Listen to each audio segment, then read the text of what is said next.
국민 여러분께 제 입장을 진솔하게 말씀드리기 위해 이 자리에 섰습니다.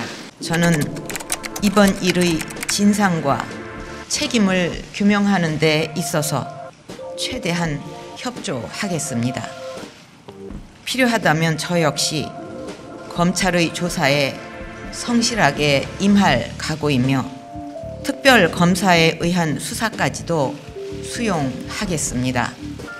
피고인은 이 법정에 이르기까지 이 사건 범행을 모두 부인하면서 자신의 잘못을 반성하는 모습을 보이지 않았고 오히려 최소원에게 속았다거나 자신의 의사와 무관하게 비서실장이나 수석비서관 등이 행한 일이라고 주장하는 등 납득하기 어려운 변명으로 일관하면서 그 책임을 주변에 전가하는 태도를 보였습니다.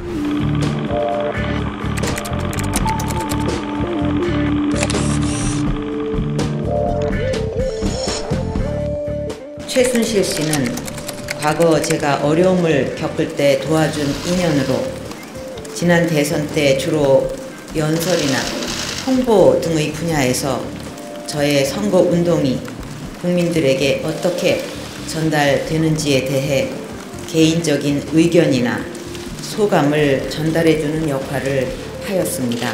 취임 후에도 일정 기간 동안은 일부 자료들에 대해 의견을 들은 적도 있으나 청와대의 보좌 체계가 완비된 이후에는 그만두었습니다. 피고인은 부속 비서관을 통해 장기간에 걸쳐서 공무상 비밀로서 누설되어서는 안 되는 대통령의 일정, 외교, 인사, 정책 등에 관한 청와대 문건 등을 최서원에게 전달하기도 하였고, 그러니까 지금 말씀하셨듯이 완전히 엮은 겁니다.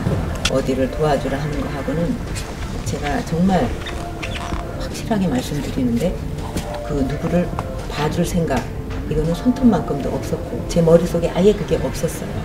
삼성그룹의 최서원의 딸 정유라에 대한 승마 지원을 적극적으로 요구하고 피고인이 최서원과 공모해서 삼성그룹으로부터 코오 스포츠 명의 계좌로 받은 용역대금 36억 3,400여만 원 부분은 유죄로 인정하기 충분하다고 판단이 됩니다.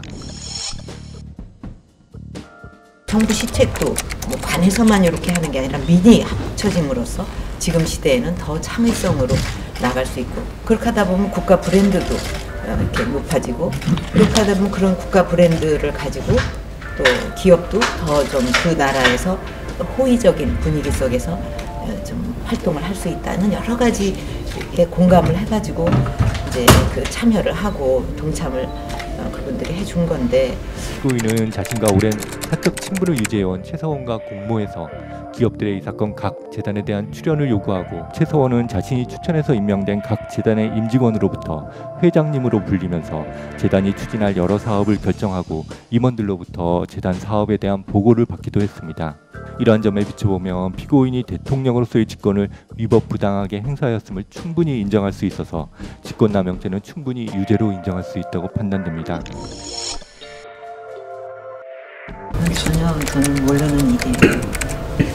뭐 보도를 보니까 뭐 이게 굉장히 숫자가 많고 뭐 그런데 저는 전혀 알지 못하는 일입니다. 정치적 성향, 이념이 다르다거나 정부의 판단에 반대하고 정부의 정책에 반대하고 정부를 비판한다는 이유로 조직적으로 문화예술계 개인 및 단체에 대한 정부 보조금 등의 지원 배제를 위한 계획을 세우고 이를 실행에 옮긴 사실이 있습니다.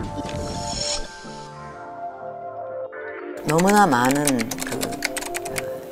이제 허황된 얘기들이 떠돌다 보니까 그걸 사실이라고 믿는 사람들도 뭐 거기 있었을 거고, 또 그동안 추진해온 개혁에 대해서 반대하는 세력들도 분명히 있을 거고, 또 이 체제에 반대하는 그런 세력들도 합류한 게 아닌가, 저는 그렇게 보고 있습니다. 피고인의 범행이 하나둘씩 밝혀지면서 국정 질서는 큰 혼란에 빠졌고 결국 헌정사상 초유의 탄핵 결정으로 인한 대통령 파면이라는 사태에까지 이르게 되었는 바, 박근혜 피고인을 징역 24년 및 벌금 180억 원에 처한다. 피고인이 벌금을 납입하지 아니하는 경우 3년간 피고인을 노역장에 유치한다.